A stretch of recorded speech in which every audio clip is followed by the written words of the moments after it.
and welcome to Spectrum News at 9.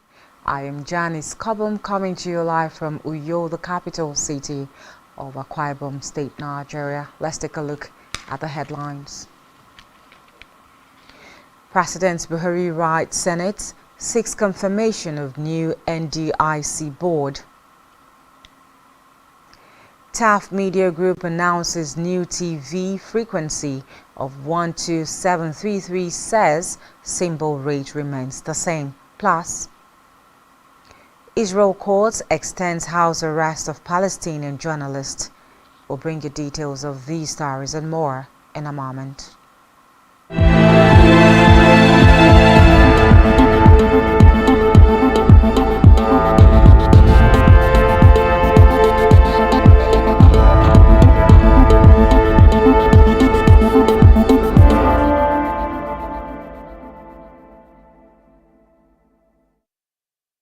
Many thanks for joining us on the news tonight. First in our bulletin is Nigeria's leader, President Muhammadu Buhari, who has written to the Senate seeking the confirmation of new members of the board of the Nigeria Deposit Insurance Corporation. The request was contained in a letter dated March 15, 2023 and read at the start of plenary today by the Senate President Ahmed Lawan. The nominees include Abdul Hakim Mobolaji for Chairman Southwest.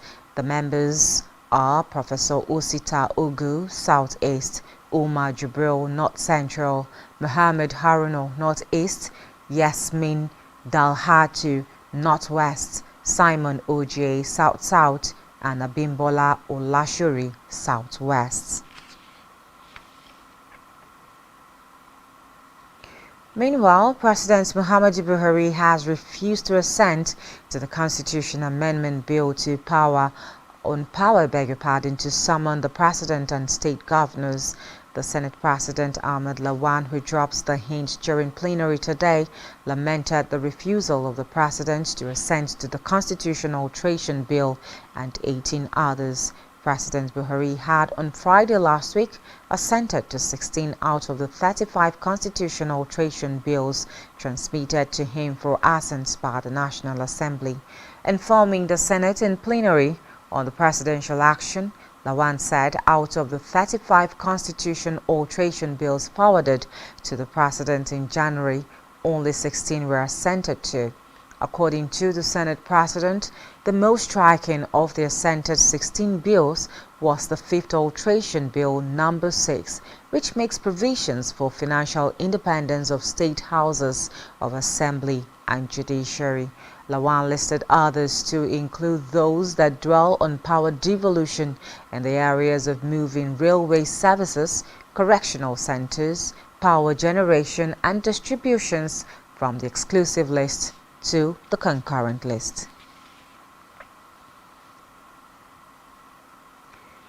Moving ahead, President Muhammadu Buhari has approved the reappointment of Idris Musa as the Director General of the National Oil Spills Detection and Response Agency (NOSDRA), following his sterling performance in the past 4 years. The development is contained in a statement issued today by Olusegun Shogbola, media aide to the Minister of Environment, Muhammad Abdullahi, on behalf of the minister. According to the statement, the reappointment takes effect from April 1, 2023. Reports say Musa was first appointed on April 1, 2019 for an initial tenure of 4 years.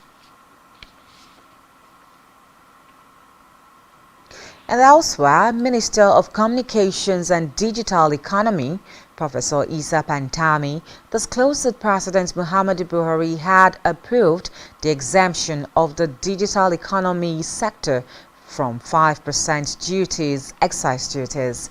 Pantami made this known today during a press briefing by the Presidential Review Committee on Excise Duty in Abuja.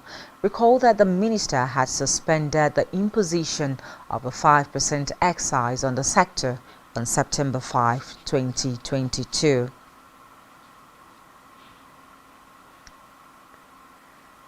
Meanwhile, President Muhammadu Buhari today celebrated distinguished banker, philanthropist, and economist Tony Lumelu CFR on his 60th birthday. Buhari shared the joy and warmth of the occasion with the chairman of the United Bank of Africa UBA Group, who was ranked amongst the world's 100 most influential personalities in 2020 by Time.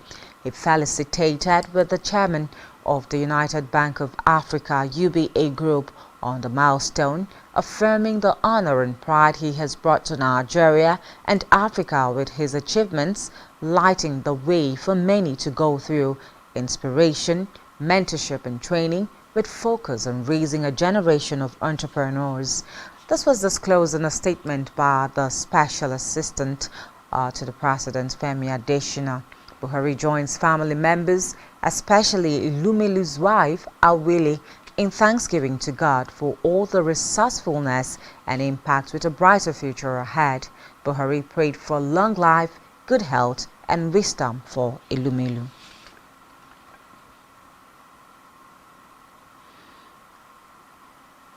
And moving away from that, federal government today at the Federal High Court in Abuja arraigned Kaduna-based Islamic scholar Tukur Muhammad Memu on a 10-count charge of terrorism.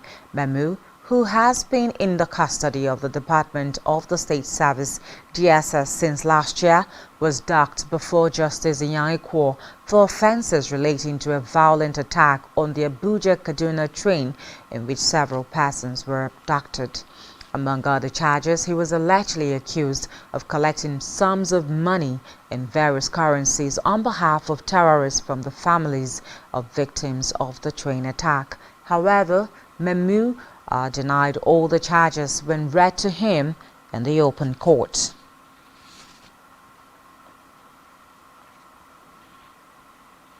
To judiciary now, where 6 drug traffickers have been jailed for 155 years by the Federal High Court in Lagos and Ogun State.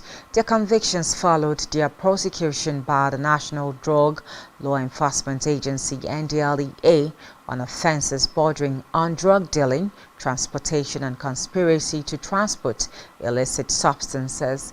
NDLEA spokesman Femi Babafemi disclosed this in a statement today, saying the worst hit as a 27-year-old drug dealer, Ahmed Abdul Sabu, who was arrested in 2022 and prosecuted at the Federal High Court of Abeokuta, presided over by Justice Joyce Abdul Malik.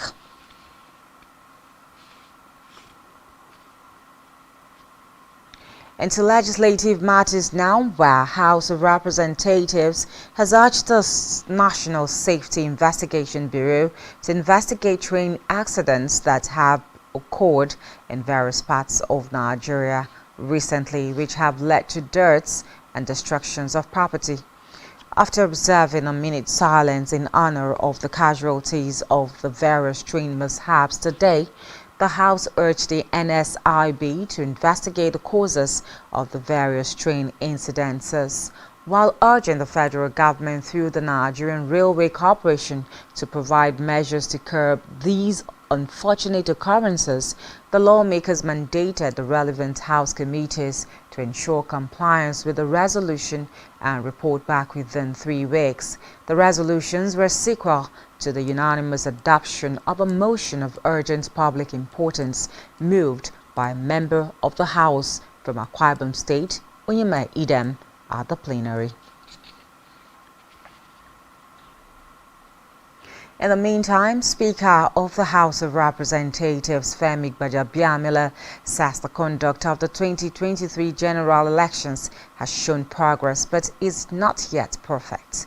Gbajabiamila stated this today at the resumption plenary after the elections. The Speaker, while acknowledging the challenges that bedevil the elections, noted that the House will pass the Electoral Offences Bill to end electoral violence. He also commended the President for signing the 16 constitutional amendment bills. It could be recalled that President Muhammadu Buhari had signed the bill to allow states to, among other things, generate and transmit electricity.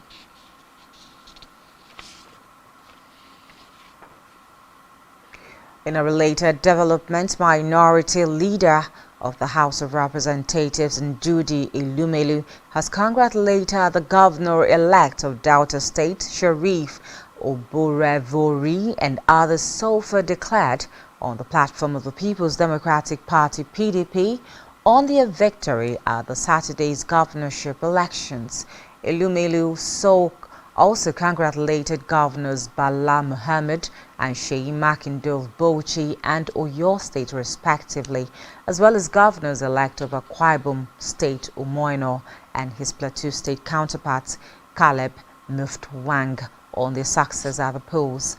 Elumelu felicitated the Governors-elect in a statement he personally signed today. Meanwhile, the Speaker of the House of Representatives, Gbajabiamila, has congratulated Governor Babajide Sanwo-Olu of Lagos State on his second-term victory.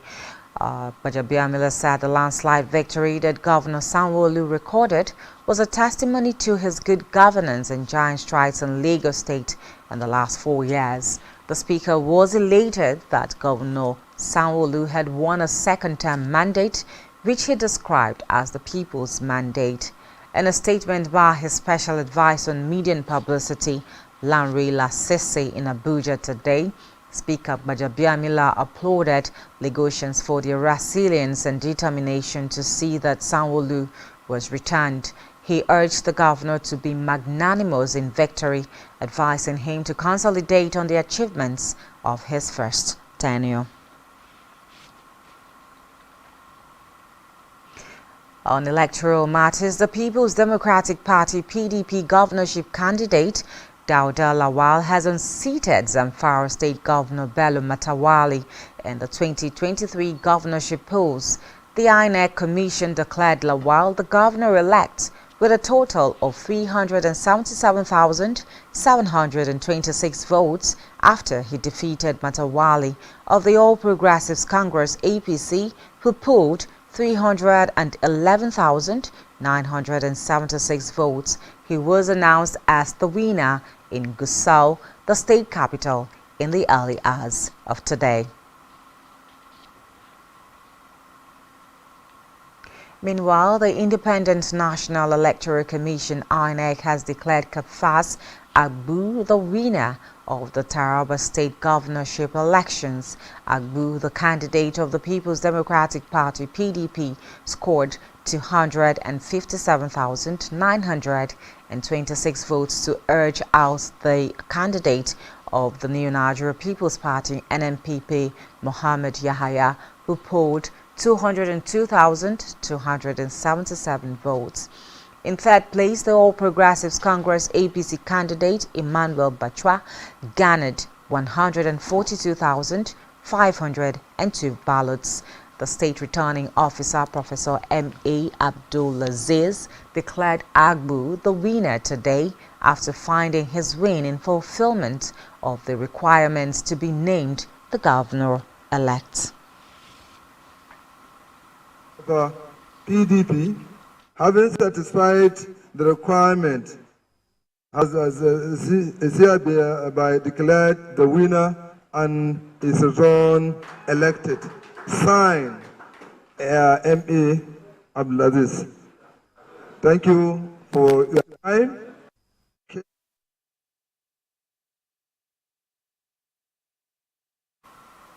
In the meantime, Kano State government has lifted the dawn-to-dusk curfew imposed due to tensions based on the anticipated results of the governorship and state assembly elections. The State Commissioner for Information and Internal Affairs, Mohammed Garba, said in a statement that the decision to lift the curfew was made after a careful review of the situation and the relative calm throughout the state. He called on commercial banks, public servants and the people of the state to go about their legitimate business without fear of molestation or harassment. Meanwhile, the State Police Command has assured the people of their safety and security, warning troublemakers to steer clear of the state. And still on electoral matters, foreign observers under the aegis of the International Police Chaplain Sustainable Development and Law Enforcement IPCSL, have said that the March 18 governorship and Houses of Assembly elections in Lagos State were peacefully conducted. IPCSL mission said it deployed 182 observers from 13 countries, including the US, Denmark, Pakistan, Cameroon, Togo, Ghana, and Niger Republic, to 2,117 polling units across Nigeria during the elections. They commended the Independent National Electoral Commission, domestic and foreign observers, civil society organizations, political parties, and other stakeholders for the spirit of democracy and patriotism they displayed during the elections. The commendation was given by the head of the organization in Nigeria, Johannes Makovia, at a press conference in Lagos. He, however, condemned the tribal sentiments and violence recorded in some parts of Lagos State and called for peaceful coexistence among all Nigerians. Meanwhile, the European Union Election Observer Mission (EU-EOM) to Nigeria has lamented the pervasive violence in the country during the last Saturday's governorship and Houses of Assembly elections. The mission stated that 21 persons were reported to have died across the country in various forms of election-related violence. The European Union mission said there was general voter apathy during the governorship elections as a result of infraction that took place in the President and National Assembly polls. The mission chief observer, Barry Andrews, made the assertion while addressing a press conference in Abuja.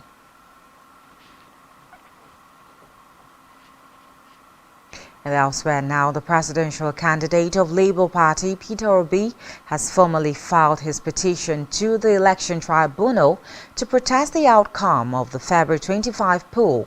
This was disclosed in a statement issued by the chief spokesperson of the Obidati Presidential Campaign Council, Yunusa Tanko. According to reports, he made a statement after the legal team met with the chairman of the Independent National Electoral Commission, Professor Mahmood Yakubu, who promised that the commission would give the legal team access to the materials.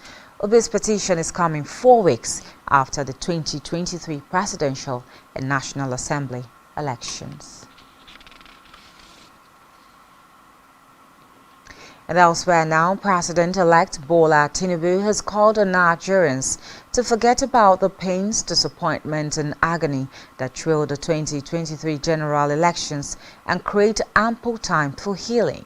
Tinubu's appeal is coming at a time many aggrieved politicians and their supporters are still nursing their wounds and amid reports of massive rigging, voter intimidation and violence that trailed the polls. A number of petitions, especially from the opposition People's Democratic Party candidate Atiku Abubakar and his Labour Party counterpart Peter Obi, has also inundated the election tribunal to express dissatisfaction over the manner the polls were conducted by the Independent National Electoral Commission.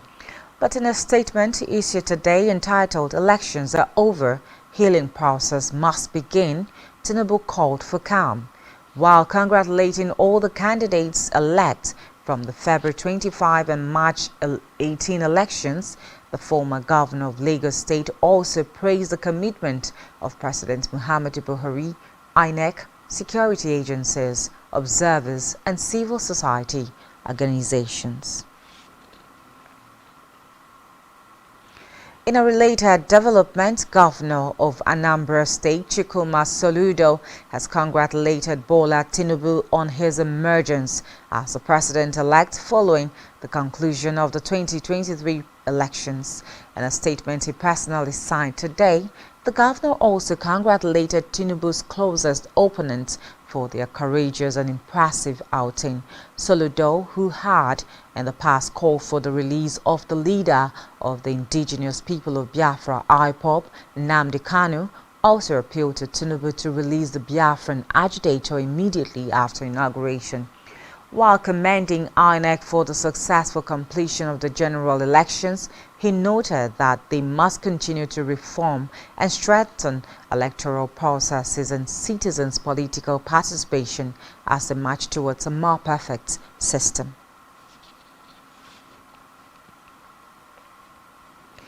And still in politics, where Abia State Governorship candidate of the Labour Party, Alex Oti, has appealed to the people of the state to remain calm, even as he called on the Independent National Electoral Commission to expedite action on its review and release the outcome of the polls. Oti made the appeal at a media briefing today in Abuja. He urged INEC to rely only on the results used in the beavers and posted on its iRev. According to him, officials of the electoral management body resisted attempts to foist contrived results from Obingwa and Isialangwa on them.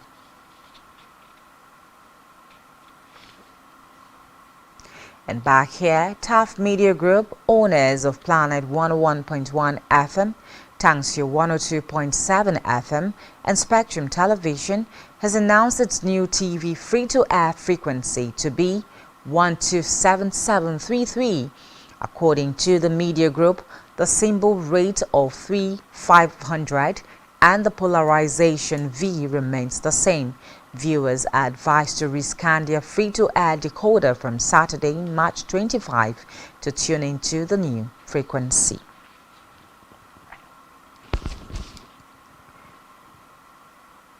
And still to come in the news,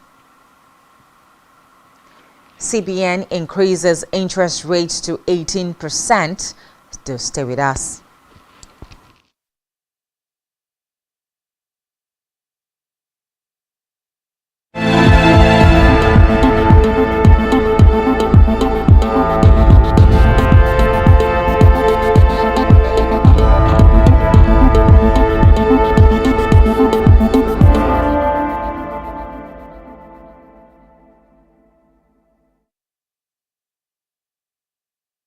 One truth not often told is about the transformation that Africa has undergone in recent decades. Africa is shaping its own destiny and should be referred to as the African opportunity. On Spotlight Africa, we paint the African picture the African way, laced with truth, detail, and the color of the African continent. Join Uyai Anyekan every Tuesday and Thursdays at 4:30 p.m. Spotlight Africa, telling the African story.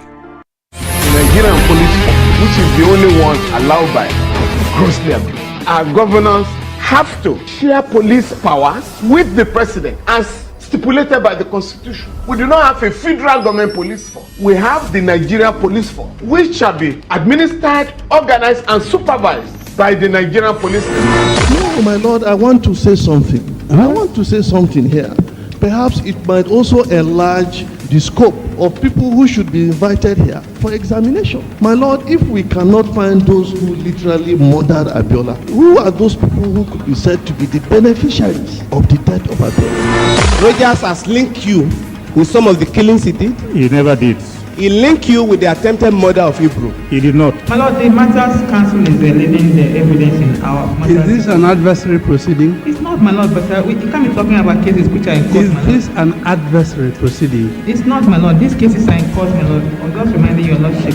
My lord, sorry, my lord, I think I'll be in cross-examination. Legally Speaking, a program that deals with legal issues and questions we face as citizens of this amazing country, Nigeria. Legally Speaking. Join us every Friday from 5 p.m. to 6 p.m. for Legally Speaking.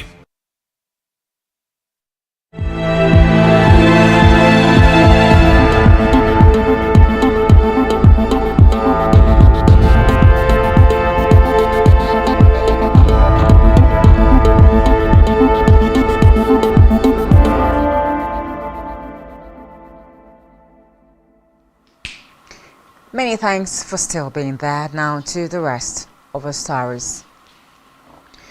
We move now to Africa, where Russian President Vladimir Putin says he gives priority to relations with African countries as he looks forward for international partnership in the face of Western sanctions over the invasion of Ukraine. Putin said Russia will supply food to needy countries in Africa free of charge if an agreement on Ukrainian grain export is not renewed. According to him, Russia will share its technologies with African nations and continue helping them produce electricity. President Putin made this known at a conference on Russian-African relations in Moscow. Reports say Putin is scheduled to host African leaders in June for the Russia-Africa Summit, the second of its kind.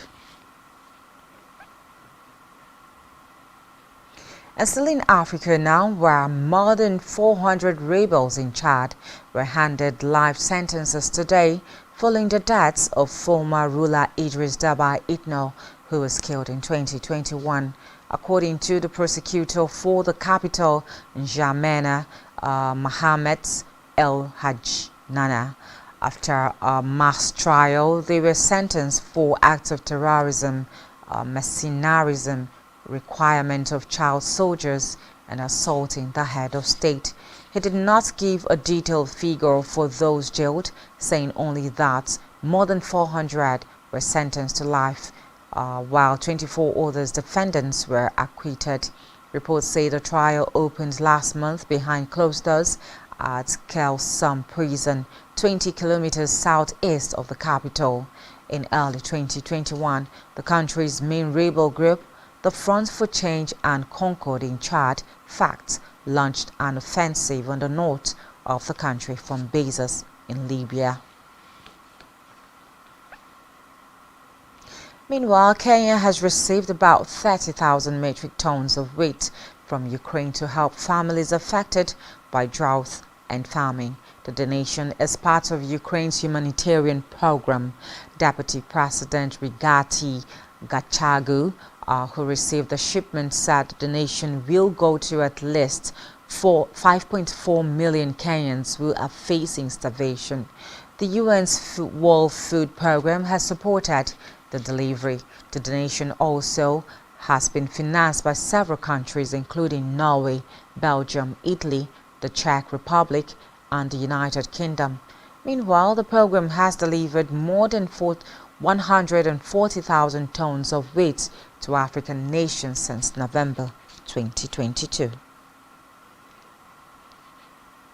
We move now to Ethiopia, where government has rejected a statement by the US alleging that members of its forces alongside with Eritrean and Amhara forces committed war crimes during the two-year war. The Ministry of Foreign Affairs called the US statement selective and inflammatory, saying the partisan and divisive approach from the US is ill-advised. It said that it was untimely, coming shortly after Ethiopia launched a national consultation on transitional justice policy aiming to bring peace and reconciliation. According to the ministry, for no apparent reason, the statement appears to exonerate one party from certain allegations of human rights violations such as rape and other forms of sexual violence, despite the clear and overwhelming evidence about its culpability. It said the U.S. statement would be used to advance highly polarized campaigns pitting one community against others in the country. Elsewhere now, authorities in Malawi say the number of people who are still missing following Storm Friday has risen from 349 to 427 as more countries continue to send humanitarian aid. Malawi's Department of Disaster Management Affairs, DODMA, on Monday said it received rapid assessment reports from 15 affected regions in the country. Meanwhile, several countries, including the UK, Tanzania, and Zambia, have sent teams to help in rescue operations. Recall that the storm struck Mozambique and Malawi last week for the second time in a month, destroying scores of homes and triggering widespread floods. Malawi's government has set up over 500 camps across the country's southern region, where up to 10 districts have been affected. On the foreign scene now, an Israeli court today extended the months-long house arrest of Palestinian journalist from annexed East Jerusalem who stands accused of incitement over her Facebook page. Lama Goshksheh, a freelance reporter for various Palestinian media outlets, was detained in September and placed under house arrest after 10 days in jail. The 30-year-old has been accused of incitement to violence and in identification with a terrorist group, according to the indictment, which mentions Facebook posts and messages as evidence. The charge sheet describes her work as a journalist and her thousands of online followers as giving her posts greater weight. At the Jerusalem Magistrate Court, her lawyer Mohammed Mahmoud said officials postponed the verdict until April 18, during which time she will remain under house arrest. Mahmoud added that the court was considering a penalty of community service rather than a prison term if his client is convicted. And still on the foreign scene, Spanish lawmakers today began debating a no-confidence motion targeting socialist Prime Minister Pedro Sanchez, brought by the far-right Vox party and fronted by an 89-year-old former communist. The initiative, which comes before local and regional elections on May 28 and an end-of-year general elections, will be put to the vote on Wednesday. But it has no chance of success, given the move is only likely to win support from Vox's 52 MPs in the 350-seat chamber. Meanwhile, the main right-wing opposition Popular Party (PP) has said it will abstain. It is the second such motion against Sanchez brought by Vox, with the previous attempt failing in September 2020. In the meantime, French journalist Olivier Dubois has made an emotional return home after being held captive for nearly 2 years by militants in West Africa. He was warmly embraced by family members and President Emmanuel Macron on the tarmac of an air base near Paris. Boyce disappeared in Mali's northern city of Gao in April 2021. He was released on Monday along with the American aid worker Jeffrey Woodkey, who had been held for 6 years. Meanwhile, Google has invited people in the United States and Britain to test its AI chatbots known as BAD, as it scrambles to catch up with Microsoft-backed ChatGPT. BAD, ChatGPT, and other similar apps churn out essays, poems, or computing code on command, though they come with warnings that the information they create can be incorrect and inappropriate. People wishing to play with BAD can sign up on a waiting list at bad.google.com website, distinctly separate from the tech giant's search engine. Google CEO Sundar Pichai said in a tweet that the move is an early experiment allowing people to collaborate with generative artificial intelligence (AI). And still on the foreign scene, at least 8,317 civilians have been reportedly killed and 13,892 reportedly injured across Ukraine since the start of Russia's full-scale invasion of the country in February 2022. The Office of the UN High Commissioner for Human Rights disclosed this in a statement. According to the statement, the highest number of civilian casualties were recorded in Donetsk and Luhansk region. Meanwhile, the OCHA said the actual figures of casualties are considerably higher, as reports from some locations are delayed and many are still pending corroboration.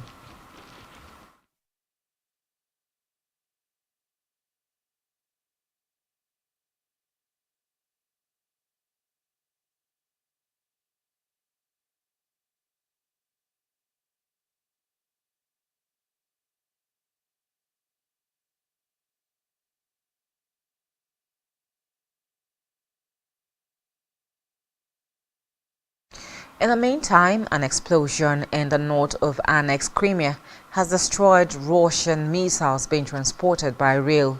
The Russian-installed head of the city of Zankoy said the area had been attacked by drones.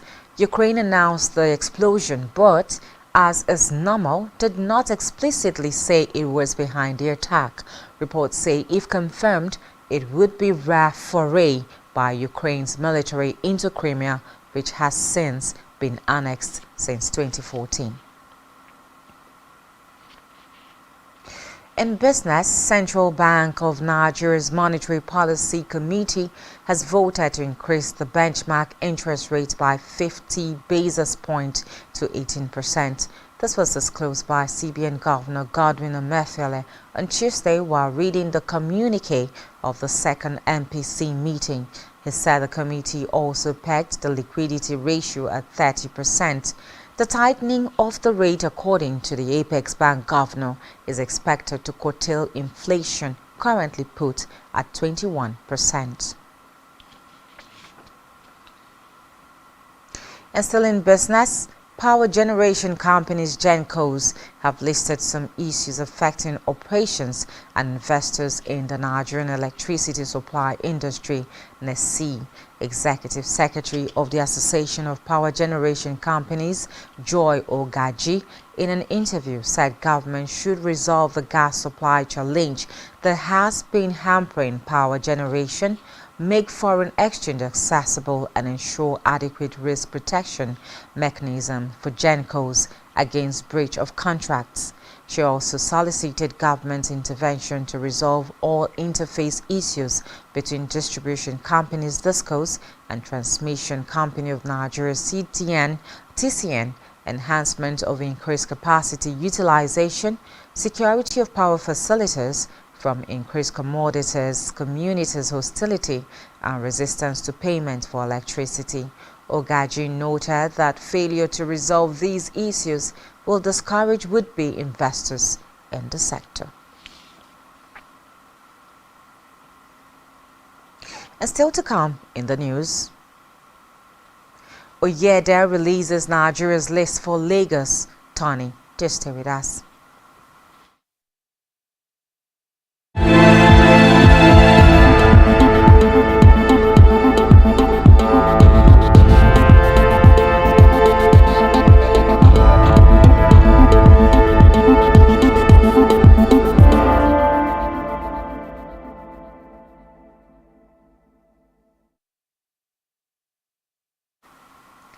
Many thanks for still being there. In health now, the United Nations Children's Fund UNICEF has said that 78 million children in Nigeria are at highest risk from a convergence of 3 water-related threats. This was made known in a press statement by the UNICEF Nigeria Chief of Water, Sanitation and Hygiene, Dr. Jane Bevan, and made available to newsmen.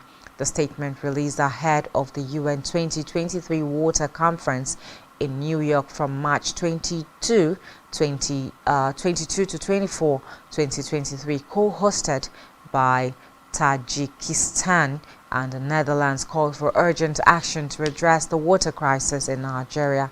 Reports say the UN 2023 Water Conference, formerly known as the 2023 Conference for the Midterm Comprehensive Review of Implementation of the UN Decade for Action on Water and Sanitation 2018 to 2028, will result in a summary of proceedings from the UN General Assembly President Sabah Kurose that will feed into the 2023 session of the UN High-Level Political Forum on Sustainable Development.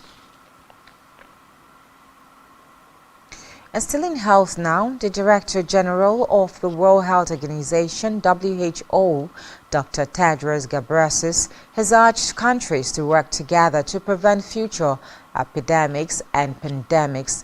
The WHO boss, who made the call in a video posted on his official Twitter page, noted that working together through an agreed pandemic accord can help countries to forestall and adequately prepare for future epidemics and pandemics. According to him, the pandemic accord is an agreement between nations to work in cooperation with each other, not in competition, to prepare for and respond to epidemics and pandemics, adding that it is essential to emphasize that the accord is negotiated by countries for countries and will be adapted and implemented by countries in accordance with their national laws.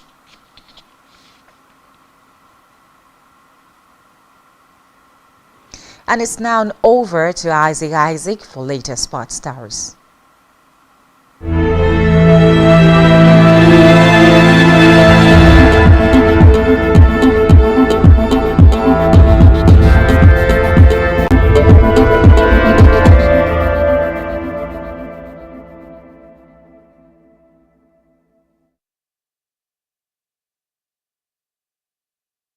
Well, thank you very much, Janice. Head coach of the female Yellow Greens, Leke Oyede, has released his final roster for the 2023 Nigeria Cricket Federation Invitational Tournament, which holds in Lagos from March 25th to April 3rd. Team captain Blessing Itim leads the pack of 14 players for the tournament, while Victory, Gbajabiamila and Naomi Meme on standby.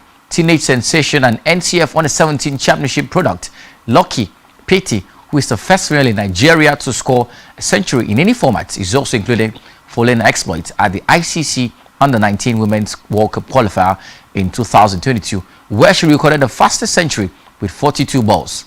The female Yellow Greens have been camping in Benin City for the past 3 weeks ahead of the tournament as they hope to dethrone Rwanda, who beat them to the title by 51 runs last year.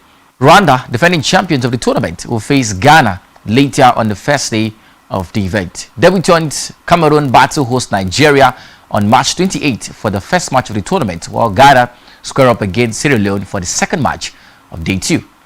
We're talking about basketball. Dallas Mavericks All-Star Kyrie Irving took the opportunity in his post-game media appearance to share support for recently suspended Memphis Grizzlies franchise player Ja Morant. The comments came after Monday's 112-108 road loss in Memphis, where Irving and Morant were seen embracing after the final whistle. Morant had missed his 9th game in a row following an incident at the Colorado nightclub, where he was seen on an Instagram live video flashing a gun to the camera. He was suspended for 8 games and also missed Monday's contest as he walks his way back into game shape. Well, finally, let's talk about football. Former Nigerian superstar Austin Okocha has advised Victor Osimhen to make a move to the Premier League next season. He made this known on the backdrop of Osimhen's goal-scoring exploit in the Serie A this ongoing season. Osimhen is currently the top scorer in the Serie A with 21 goals for assists in 23 matches. In an interview with the BBC, Okocha praised Osimhen and encouraged him to make a switch to the Premier League. Osimhen has scored 15 goals in 23 games for Nigeria, and he's training right now in camp ahead of the friendly game, the qualifiers game rather, against Guinea-Bissau. Well, that's it on sports.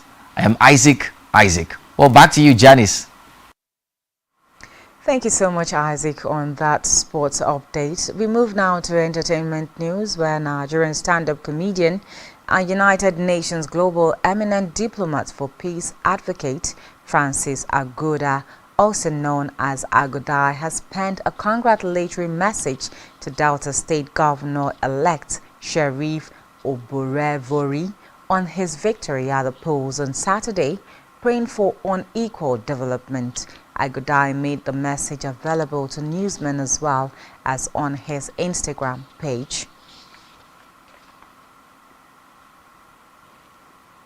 And still on entertainment, popular Nigerian singer and songwriter Simisola Balatito Kosoko, better known by her stage name Simi, has slammed the Independent National Electoral Commission (INEC) over the conduct of the 2023 general elections.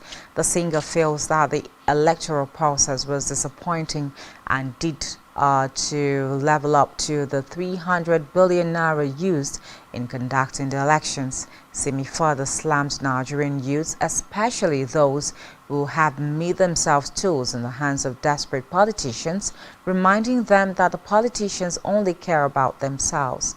The singer was reacting to the violence and irregularities that marked the February 25 and March 18, 2023 elections.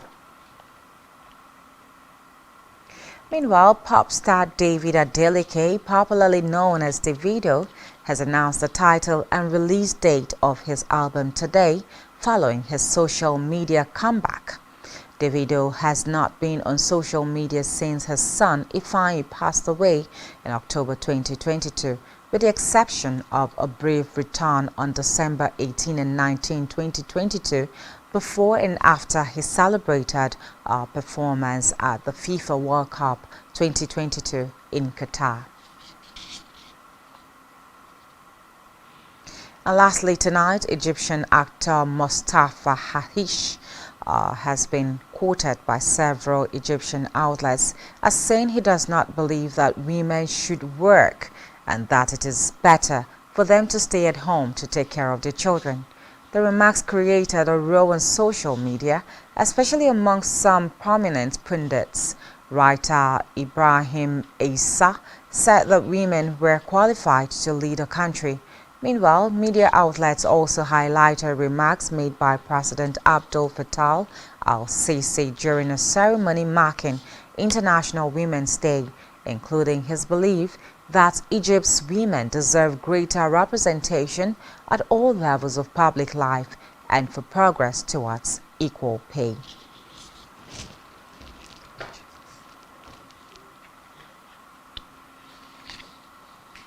And that's all we have for you in the news tonight. Do well to follow us on all our social media handles and ensure to subscribe to your YouTube channel, all of which you can find on our website at spectrumtv.ng. You have been watching Spectrum News at 9.